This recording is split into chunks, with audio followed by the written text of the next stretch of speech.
ವಿಜಯನಗರ ಜಿಲ್ಲೆಯಲ್ಲಿ ಮದುವೆ ಊಟ ಮಾಡಿದಂಥ ಜನ ಅಸ್ವಸ್ಥರಾಗಿದ್ದಾರೆ. 96 ಜನ ಈ ಆಹಾರವನ್ನು ಸೇವಿಸಿ ಅನಾರೋಗ್ಯ ಪೀಡಿತರಾಗಿದ್ದಾರೆ. 96 ಜನ. ವಿಜಯನಗರ ಜಿಲ್ಲೆಯ ಹರಪನಹಳ್ಳಿ ತಾಲೂಕಿನ ಶಿಂಗ್ರಿಹಳ್ಳಿಯಲ್ಲಿ ಈ ಘಟನೆ ಸಂಭವಿಸಿದೆ.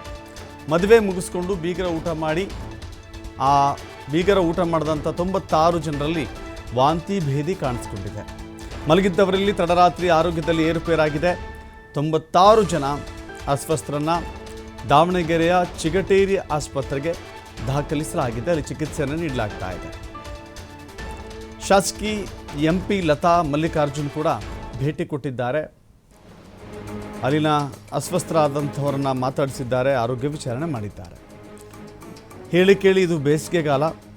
ಬೇಸಿಗೆ ಸಂದರ್ಭದಲ್ಲಿ ಈ ಸೀಸನ್ನಲ್ಲಿ ಅತಿ ಹೆಚ್ಚಾಗಿ ಮದುವೆಗಳು ಸಂಭವಿಸುತ್ತೆ, ಮದುವೆಗಳು ನಡೆಯುತ್ತೆ. ಮದುವೆಯಲ್ಲಿ ಬಹಳ ಶುಚಿತ್ವ ಮೇಂಟೈನ್ ಮಾಡಬೇಕಾಗುತ್ತೆ. ಸಾವಿರಾರು ಜನ ಊಟ ಮಾಡುವಂಥ ಜಾಗ ಅದಾಗಿರುತ್ತೆ. ಆದರೆ ಶಿಂಗ್ರಿಹಳ್ಳಿಯಲ್ಲಿ ನಡೆದಿರುವಂಥ ಮದುವೆಯಲ್ಲಿ ಶುಚಿತ್ವ ಕಾಪಾಡಿತ್ತೋ ಇಲ್ವೋ ಗೊತ್ತಿಲ್ಲ. ವಿಷಪೂರಿತ ಆಹಾರ ಸೇವನೆಯ ಕಾರಣಕ್ಕಾಗಿ ಅಲ್ಲಿನ ಜನ ಅಸ್ವಸ್ಥರಾಗಿದ್ದಾರೆ.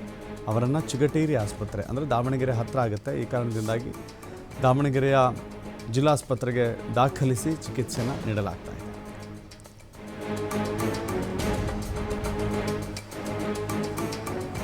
ಮತ್ತಷ್ಟು ಮಾಹಿತಿ ನಮ್ಮ ಪ್ರತಿನಿಧಿ ಅರುಣ್ ನೀಡ್ತಾರೆ. ಅರುಣ್, ಈಗ ಅಲ್ಲಿರುವಂಥ ಜನರ ಸ್ಥಿತಿ ಹೇಗಿದೆ? ಕಾರಣ ಏನಿದಕ್ಕೆ?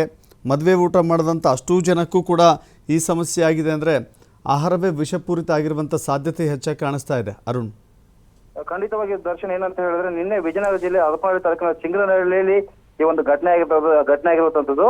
ತಡರಾತ್ರಿ ಏನು ಮದುವೆ ಇರ್ತದೆ, ಆ ಮದುವೆ ಸಂದರ್ಭದಲ್ಲಿ ಊಟವನ್ನು ಮಾಡೋದಂತ ಎಲ್ಲಾ ಜನರಿಗೆ ಅಂದ್ರೆ 96 ಜನರಿಗೆ ಸ್ವಲ್ಪ ಅಪ್ಸೆಟ್ ಆಗಿ ವಾಂತಿ ಭೇದಿ ಕಾಣಿಸ್ಕೊಳ್ಳುತ್ತೆ.